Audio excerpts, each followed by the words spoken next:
दोस्तों आज के समय में ये बहुत कॉमनली देखा जा रहा है कि लोगों के अंदर नॉलेज और टैलेंट तो है, लेकिन उनमें एक बहुत बड़े लेवल पे कॉन्फिडेंस की भी कमी है। क्योंकि जब बात खुद को कहीं प्रेजेंट करने की आती है या अपने आप को ठीक से एक्सप्रेस करने की, तो अधिकतर लोग अपने लो सेल्फ कॉन्फिडेंस की वजह से फेल हो जाते हैं। क्योंकि मोस्टली हमें ये तो सीखने को मिल ही जाता है कि अपने कॉन्फिडेंस को कैसे बढ़ाया जाए, लेकिन ये नहीं बताया जाता कि आखिर हमारा सेल्फ कॉन्फिडेंस लो होता ही क्यों है, आखिर इसका रूट कॉज क्या है और हमारे ऐसे क्या बिहेवियर्स और हैबिट्स होती हैं जिनसे हमारा कॉन्फिडेंस डिस्ट्रॉय होता है। तो आज हम आपके साथ वही हैबिट्स और बिहेवियर शेयर करने वाले हैं जो आपके कॉन्फिडेंस को दिन प्रतिदिन कम करता जा रहा है और आपको पता भी नहीं है। तो आइए जानते हैं। Number 1, assuming you are the worst. साल 2012 में MBA एप्लीकेंट्स पर एक स्टडी करी गई, जहां उन्हें एक टास्क करने के लिए दिया गया और जिन लोगों ने उस टेस्ट में बाकियों से कम स्कोर करा, उन्हें ये कहा गया कि उन्होंने टेस्ट में बहुत खराब परफॉर्म करा है। जिसके बाद उनका फिर से एक और टेस्ट लिया गया जो सेम ही डिफिकल्टी लेवल का था। इससे हुआ ये कि उनका कॉन्फिडेंस और भी कम हो गया, जिस वजह से उन्होंने टेस्ट में पहले से और भी ज्यादा खराब परफॉर्म करा। और स्टडी से ये साबित हुआ कि जब आप अपने बारे में बुरा सोचने लगते हैं या इवन फैमिली, फ्रेंड्स और सोसाइटी के तानों की वजह से आप अपने आप को ही नीची नजरों से देखने लगते हैं, तो आपका सेल्फ कॉन्फिडेंस भी हर एक चीज को लेके गिरने लगता है, जो आपके एक्शंस और परफॉर्मेंस को भी अफेक्ट करता है। दोस्तों एक कहावत है, जैसा आप सोचते हो वैसे आप बन जाते हो। अगर आप यही सोचते रहेंगे कि मैं अच्छा नहीं दिखता, मुझसे नहीं होगा, मेरे बस की नहीं है, मैं एक कॉन्फिडेंट पर्सन नहीं हूँ, तो आप अपने इन्हीं थॉट्स में फंसे रहोगे। लेकिन वहीं अगर आप सिर्फ इस बात पे कॉन्फिडेंस रखना शुरू कर देते हैं कि चाहे जो भी सिचुएशन हो, मैं अपनी तरफ से अपना बेस्ट दूंगा, क्योंकि एंड रिजल्ट मेरे हाथ में नहीं है, मेरे हाथ में सिर्फ प्रिपरेशन और एफर्ट्स हैं, जिसमें मैं अपना बेस्ट दूंगा, जो होगा देखा जाएगा। तो आपका खुद पे ये बिलीफ आपको अंदर से एक ट्रू सेल्फ कॉन्फिडेंस देगा और आपके अंदर से एंड रिजल्ट क्या होगा इसका डर निकलेगा। लेकिन अगर आपकी ये सोच नहीं है और आप खुद में बस कमियां ढूंढ के खुद को डाउट करते रहते हो, तो आपकी यही हैबिट आपके कॉन्फिडेंस को डिस्ट्रॉय करती है। वैसे दोस्तों आपको क्या लगता है, आपके अंदर कितना % कॉन्फिडेंस है? हमें अभी कमेंट करके बताओ परसेंटेज में। Excessive apologising. Self care coach Carly स्क्वीट कहती हैं, एक वर्ड जिसके यूज से लोग बिना जाने अपना कॉन्फिडेंस डिस्ट्रॉय कर देते हैं, वो है सॉरी। जब इंसान को बार बार सॉरी बोलने की आदत हो जाती है, तो उसका दिमाग अपने आप में ही कमियां ढूंढने लगता है। अब वैसे तो अपनी गलती एक्सेप्ट करना और उसके लिए माफी मांगना अच्छी चीज है और ये आपकी मैच्योरिटी भी शो करता है, लेकिन सिर्फ किसी के प्रेशर में आके या ना चाहते हुए भी सॉरी बोलना आपके कॉन्फिडेंस को बहुत ज्यादा अफेक्ट करता है। कई बार लोग आपको दुख देते हैं, परेशान करते हैं, आपको डांटते हैं, जिससे बचने के लिए आप फटाफट माफी मांग लेते हो, जिससे आप अपने ही फेथ यानी विश्वास और सेल्फ एस्टीम को नुकसान पहुंचाते हो। सिर्फ लोगों को खुश करने के लिए आपको कभी उन चीजों के लिए माफी है जहां आप कंपेयरिंग योरसेल्फ टू अदर्स।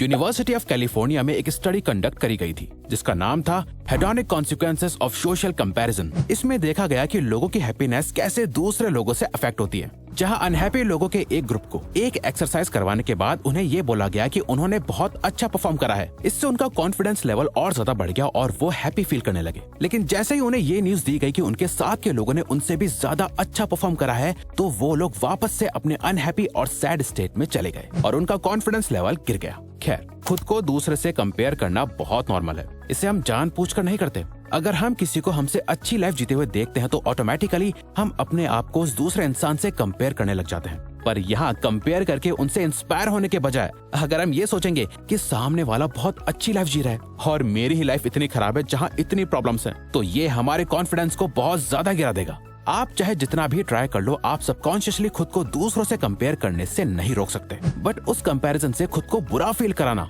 जरूर बंद कर सकते हो। Neglecting your appearance. Style instructor Shana Berkeley कहती हैं, the most under recognised confidence destroyer is the way we dress. यानी जाने अनजाने में हम कैसे कपड़े पहनते हैं, खुद को कैसे ड्रेस करते हैं, ये हमारे कॉन्फिडेंस को बहुत ज्यादा अफेक्ट करता है। दोस्तों याद करिए, जब आपने किसी दिन एक बहुत अच्छा हेयर कट कराया था, अपने नेल्स कट करे थे, अपने न्यू या फेवरेट कपड़ों को अच्छे से प्रेस करा था, अपने जूतों को साफ करा था और अच्छे से शावर लेके रेडी हुए थे, तो उस दिन आपका कॉन्फिडेंस लेवल कितना हाई था। ऐसा इसलिए होता है क्योंकि जब आप अपना ध्यान रखते हो, आप कैसे दिख रहे हो, कैसे स्मेल कर रहे हो, ये ही डिसाइड करता है कि आप अपने बारे में क्या सोचते हो और कितने कॉन्फिडेंट हो। अगर आप खुद के अपीयरेंस का ध्यान नहीं रखोगे, अच्छे से खुद की केयर नहीं करोगे, तो सबकॉन्शियसली आप अपने माइंड को ये कह रहे हो कि आप खुद को पसंद नहीं करते। आप कैसे दिखते हो इस पे आप ज्यादा एफर्ट्स नहीं डालोगे और ये आपके कॉन्फिडेंस को गिरा देता है। Obsessing over minor flaws.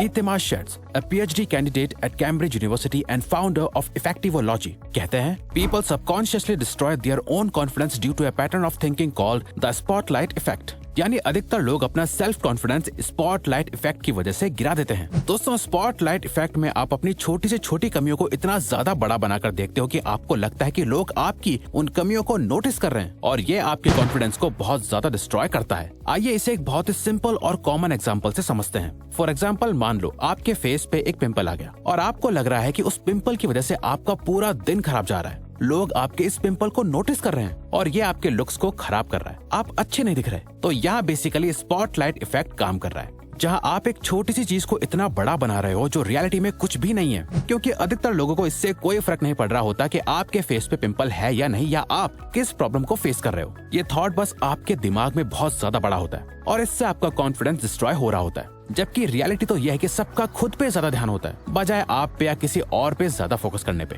हर कोई यही सोच रहा होता है कि क्या मैं अच्छा तो दिख रहा हूँ, क्या मैं अच्छा तो कर रहा हूँ ना। और अगर कोई आप में कुछ कमी नोटिस भी कर लेता है तो वो अगले कुछ सेकंड्स में भूल भी जाता है, क्योंकि वो खुद अपनी लाइफ में बिजी होता है। ऐसा नहीं होता कि वो सिर्फ आपके बारे में ही सोचता रहता है। तो अब से आपको खुद में कुछ भी ऐसी कमी लगे या डाउट हो तो खुद से पूछना कि क्या मैं यहाँ स्पॉटलाइट इफेक्ट का यूज करके एक छोटी सी प्रॉब्लम को बहुत बड़ा बना रहा हूँ। क्योंकि दोस्तों, यही वो कॉमन हैबिट होती है जो अधिकतर लोगों के कॉन्फिडेंस को डिस्ट्रॉय करती है। Not having a plan.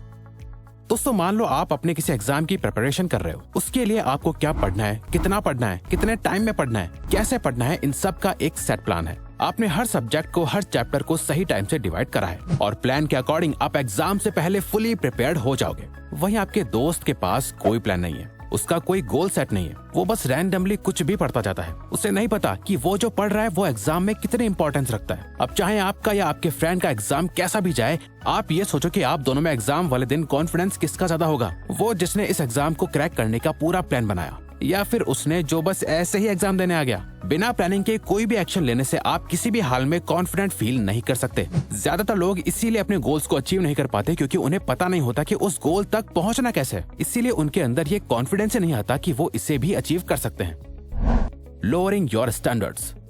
अपने स्टैंडर्ड्स को लो करने का मतलब है आपके साथ जो कुछ भी हो रहा है उसे चुपचाप एक्सेप्ट कर लेना, चाहे वो आपके लिए अच्छा हो या बुरा। ऐसा इसलिए होता है क्योंकि हाई स्टैंडर्ड मेंटेन करना, यानी अपने आप को और बेटर बनाने के लिए पुश करना, बहुत मेहनत का काम होता है। वहीं अपने लिए लो स्टैंडर्ड सेट करने से आपके लिए चीजें बहुत आसान और कंफर्टेबल हो जाती हैं, जिससे हमारे दिमाग में अपने लिए ही लिमिटिंग बिलीफ डेवलप होने लगता है और हम लाइफ में कोई भी बड़ा कदम उठाने से डरने लगते हैं। हमारा कॉन्फिडेंस एकदम डिस्ट्रॉय होने लगता है। और अगर हम अपने लिमिट्स को पुश नहीं करते, अपने स्टैंडर्ड्स को नहीं बढ़ाते, तो यही हैबिट फिर सबकॉन्शियसली